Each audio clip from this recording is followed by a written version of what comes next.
Nation కాదు Telangana first party స్టాండ్కు భిన్నంగా ఈటల స్వరం. అవును, ఎస్, ఎవరైనా అట్లే ఉండాలి. ఫస్ట్ ఏంటంటే మాకు పార్టీ కాదు, లెఫ్ట్ భావాలు ఉన్న నాయకుడు, ఒక బీసీ బిడ్డ, ఒక గొప్ప నాయకుడు ఈటల రాజేందర్ అన్న. నిజంగా చాలా సౌమ్యుడు, ఓపికతోని, చాలా ఓపిక అంటే భూదేవికి ఉన్నంత ఓపిక ఉంటుంది. కానీ ఎందుకు నేను బీజేపీలకు జైన్ అయినా పోయినా అని నిత్యం బాధపడుతున్న నాయకుడు ఎవరన్నా ఉన్నారంటే రాజేందర్ అన్ననే. ఎందుకంటే రకరకాలుగా ఇబ్బందులు పెడుతున్నారు బీజేపీలో. ఈయన భావాలు వేరు, ఈయన లైఫ్ స్టైల్ వేరు, ఈయన పద్ధతులు వేరు, ఈయనకు వాళ్ళకు సెట్ అయితే లేదు. ఎంతసేపటికి ఈయన మీద బట్టగాల్చి మీద వేసుడే. అందుకనే ఈయన పార్టీ స్టాండ్కు భిన్నంగా ఈటల స్వరం.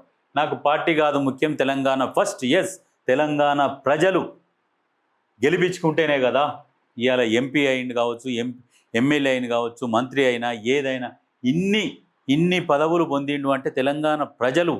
అందుకనే తెలంగాణ ఫస్ట్ అంటుండు. ఓకే, బీజేపీలో ప్రాధాన్యత లేదని రాజేందర్ అసహనం. ఎస్, బీజేపీలో ప్రాధాన్యత ఇస్తలేరు, ఆయనను ముందుకు రానిస్తలేరు. ఇక ఫస్ట్ ఏమో రా అన్న అని పిలిచినాక ఇక దొడ్లకు వచ్చేంత వరకు ఒక లెక్క, దొడ్లకు వచ్చినాక ఓ లెక్క. అట్లా అయిపోయింది పరిస్థితి. ఇప్పుడు మల్లారెడ్డిని కూడా తీసుకుంటారు. మరి మల్లారెడ్డి అయితే ఊపుకునే రకమైతే కాదు, ఎమ్మటే మారుతాడు.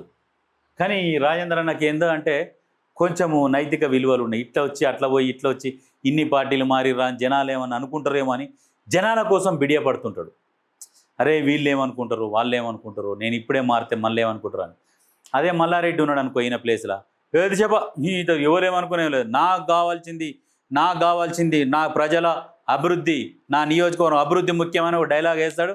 ఏమంటే తీస్తాడు, ఆ టీచర్ వేస్తాడు, ఇంకోటి కప్పుకుంటాడు, ఏందనుకున్నావు అని ఏమంటే చెప్తాడు ముచ్చట. అట్లా ఉండాలి. రాజేంద్ర అన్న కూడా జర మారాలి.